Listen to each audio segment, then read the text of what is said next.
ఉపాధ్యాయులకు నమస్కారం, విద్యార్థులకు శుభాకాంక్షలు. ఈరోజు మనం అభినందన పాఠం యొక్క రెండవ భాగాన్ని చూస్తాం. ఇందులో పాఠంలోని విషయాలను, విశేషాంశాలను చర్చించుకుంటాం. ఈ పాఠాన్ని శేషం లక్ష్మీనారాయణాచార్య గారు రాశారు, మనకు తెలిసిన విషయమే. ముందుగా ఇప్పుడు ఈ పాఠం ద్వారా మనం సాధించాల్సిన సామర్థ్యాలని తెలుసుకుందాం. పాఠంలోని విశేషాంశాలను విని అర్థం చేసుకొని మాట్లాడగలగాలి. పాఠంలోని విశేషాంశాలను గుర్తించగలగాలి. విశేషాంశాల ఆధారంగా రైతుల, సైనికుల గొప్పతనాన్ని రాయగలగాలి. విశేషాంశాలను వాక్య ప్రయోగం చేయగలగాలి. పిల్లలు, అభినందన మొదటి భాగంలో మనం పాఠ్యభాగ ఉద్దేశం, కవి పరిచయం, నేపథ్యం, పాఠ్యభాగ వివరాలను తెలుసుకున్నాం.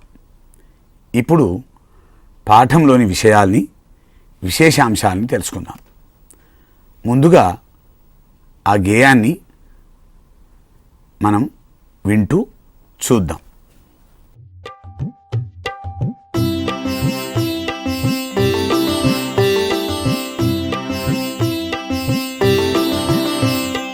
వందనాలు వందనాలు అభినందన చందనాలివే, మా అభినందన చందనాలివే. వందనాలు వందనాలు అభినందన చందనాలివే, మా అభినందన చందనాలివే.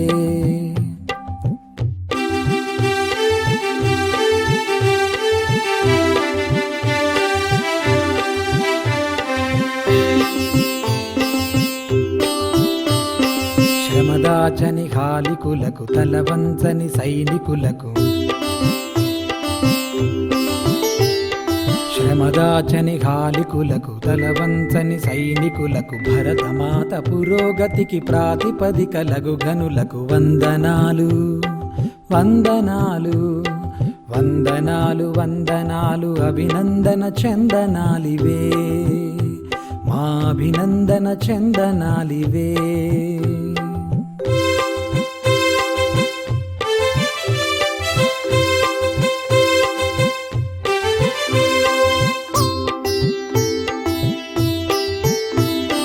పుడమి తల్లి పులకింపగ రుధిరం స్వేదమ్ము కాగా, పుడమి తల్లి పులకింపగ రుధిరం స్వేదమ్ము కాగా, పసిడిని పండించునట్టి ప్రగతి మార్గదర్శకులకు వందనాలు వందనాలు వందనాలు వందనాలు అభినందన చందనాలివే, మా అభినందన చందనాలివే.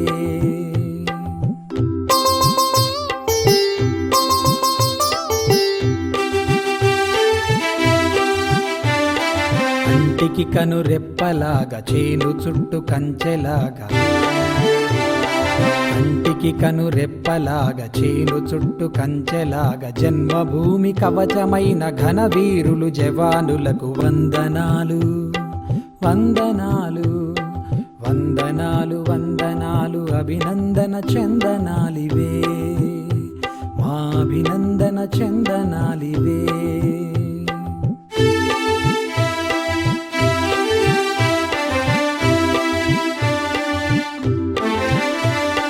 ప్రలోభాల మాయలోన పడిపోవని నిర్మలురకు, ప్రలోభాల మాయలోన పడిపోవని నిర్మలురకు, నిమిషమేని విధి మరువని నీతి కర్మశీలురకు వందనాలు వందనాలు వందనాలు వందనాలు అభినందన చందనాలివే, మా అభినందన చందనాలివే.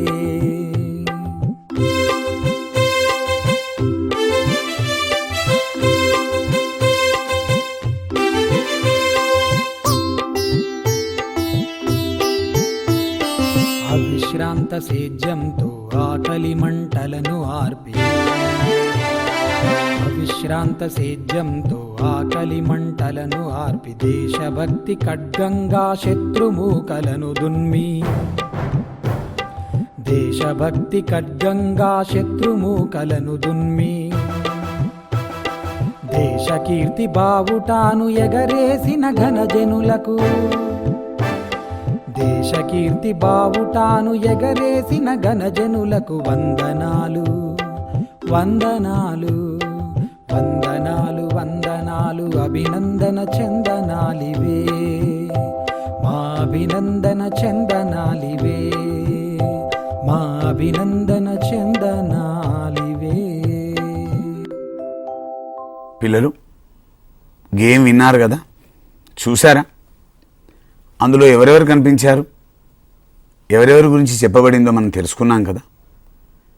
ముఖ్యంగా అందులో ఉన్నటువంటి వ్యక్తులను గుర్తించారా? ఇప్పుడు ఒక 5 నిమిషాలు పాఠాన్ని మౌనంగా చదవండి. పిల్లలు పాఠం చదివారు కదా, పాఠంలోని విశేషాంశాలను గుర్తించారా? విశేషాంశాలు అంటే అందులో ప్రత్యేకంగా కనిపించిన అంశాలను గుర్తించారా? ఎవరెవరి గురించి చెప్పారు? వాళ్ళ గురించి ఇప్పుడు ఆ అంశాల గురించి మనం తెలుసుకుందాం. విశేషాంశాలను చూద్దామా? ఇందులో మనకి ప్రధానంగా ఇద్దరు వ్యక్తుల గురించి, దేశానికి ఉపయోగపడే 2 గొప్పవాళ్ళ గురించి చెప్పబడింది. అందులో హాలికులు, సైనికులు అనే వ్యక్తుల గురించి చెప్పబడింది.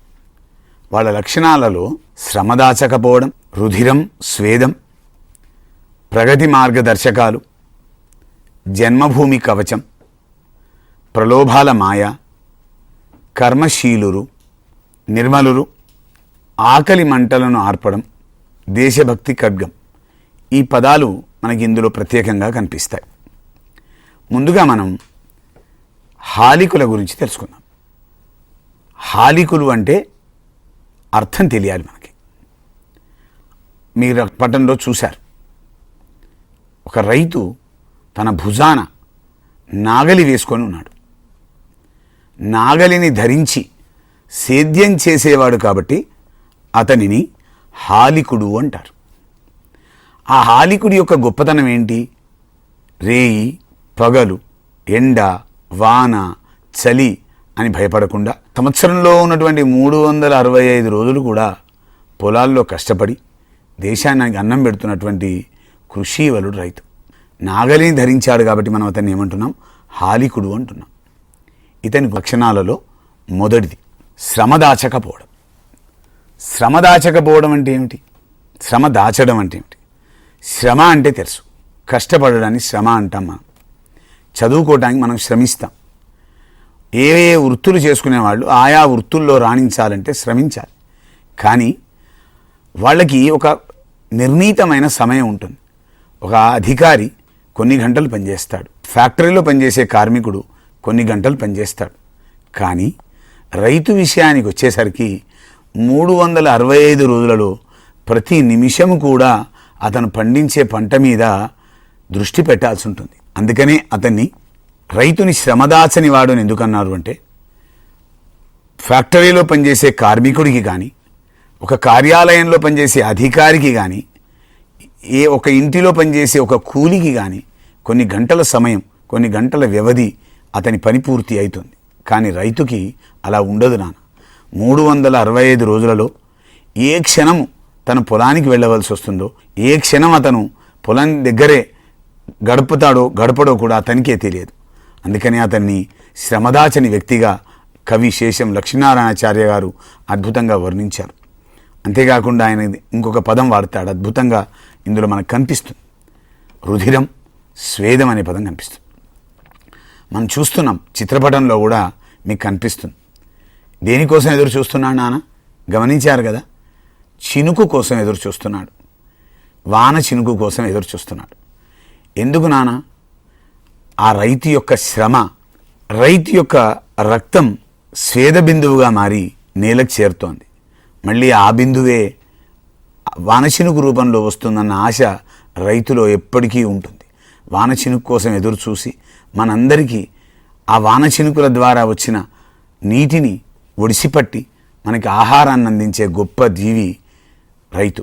అందుకని అతని రుధిరాన్ని స్వేదంగా మారుస్తాడని కవి అద్భుతంగా వర్ణిస్తాడు. ఇంకా అదే రైతు గురించి చెప్తూ ఆకలి మంటలని ఆర్పేవాడు అంటాడు. ఆకలిని మంటలను ఆర్పడం అంటే ఆకలి మంటలు ఉండవు, ఇది ఒక జాతీయం. ఆకలి మంట అనేది ఒక క్షుద్బాధ అంటారు.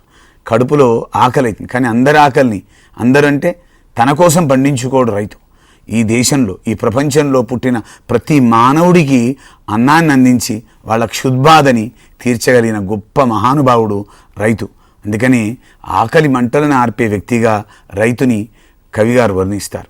ఈ విషయం మనం వినడం వల్ల ఈ ఆకలి మంటలనే పదం పరిచయం అవ్వడమే కాకుండా రైతు యొక్క గొప్పతనాన్ని అడుగడుగున మనకు అందజేస్తూ ఉంటుంది. అంతేకాకుండా ప్రగతి మార్గదర్శకుడు అంటాడు రైతుని. ప్రగతి అంటేనే అభివృద్ధి. అభివృద్ధికి మార్గదర్శి ఎలా అవుతాడు?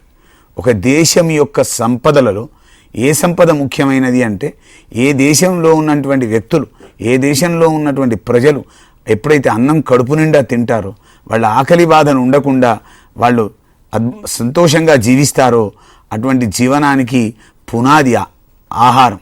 అటువంటి ఆహారాన్ని అందించే అద్భుతమైన మార్గదర్శి, ఆహారాన్ని అందించి అభివృద్ధికి, ఎందుకంటే తిండి కలిగితే కండ కలదోయ్, కండ కలవాడే మనిషోయ్ అన్నారు. అట్లాంటి కండకి, శరీరంలో పుష్టికి కారణమైన ఆహారాన్ని అందించేటువంటి వాడు రైతు.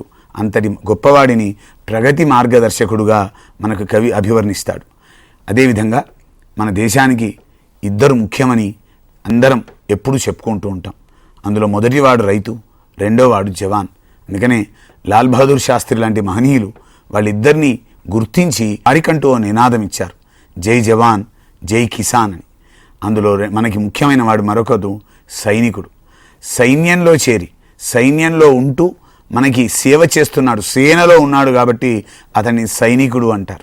సైనికుడు కూడా ముఖ్యమైన వాడు. ఎందుకంటే సైనికుడికి రైతు కనీసం భార్యాపిల్లలతోనన్నా గడుపుతాడేమో, కానీ సైనికుడి విషయానికి వస్తే భార్య, బిడ్డలు, తల్లి, తండ్రి, ఉన్న ఊరిని అన్నిటిని వదిలి మనందరం స్వేచ్ఛావాయువులు పీల్చుకోవటానికి, మనందరం వాళ్ళు ఇక్కడ కూర్చున్నాం, పాఠం చెప్పుకుంటున్నాం, మాట్లాడుకుంటున్నాం, ఆడుకుంటున్నాం, పాడుకుంటున్నాం. వీటన్నిటికీ కారణం ఎవరో తెలుసా నాన్న? మన దేశ సరిహద్దుల్లో ఎండ, వాన, చలి కాలాన్ని ఎరగకుండా 24 గంటలు 365 రోజులు దేశ రక్షణే తన బాధ్యతగా తీసుకొని జీవితాన్ని గడుపుతున్న మహోన్నతమైన వ్యక్తి సైనికుడు.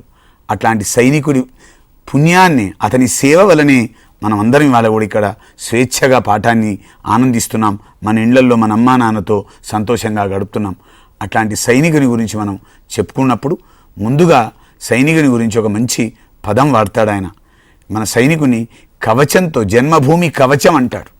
కవచం అంటే ఎప్పుడు విన్నాం నాన్న మనం? కవచం అనే పదం విన్నారా మీరు? వినే ఉంటారు. యుద్ధాలలో సైనికులు ధరించేదాన్ని కవచం అంటారు. ఏం చేస్తుందా నాది? బాణాలు తాకకుండా కాపాడుతుంది, శత్రువుల నుంచి కాపాడుతుంది. ఈ సైనికుడు కూడా దేశ సరిహద్దుల్లో ఉండి మన దేశ మాతకి కవచంలాగా ఉపయోగపడుతున్నాడు అని చెప్తాడు. అందుకని జన్మభూమి కవచంగా సైనికుణ్ణి కవి వర్ణించాడు నాన్న. అదేవిధంగా మనకి ప్రలోభాల మాయకు లొంగని గొప్ప వ్యక్తిగా కూడా సైనికుని వర్ణిస్తాడు. సైనికుడు ఎక్కడో ఇల్లు, భార్య, మనం ఇంతకుముందే చెప్పుకున్నాం, భార్య, పిల్లల్ని అందరినీ వదిలి ఎక్కడో ఉంటాడు. అట్లాంటి సైనికుడికి ఎలాంటి ఆలోచనలు ఉండవు, ఒకే ఆలోచన కలిగి ఉంటాడు. ఆయన సర్వస్వం దేశముని కాపాడమే, దేశ రక్షణే అతనికి పరమావధి.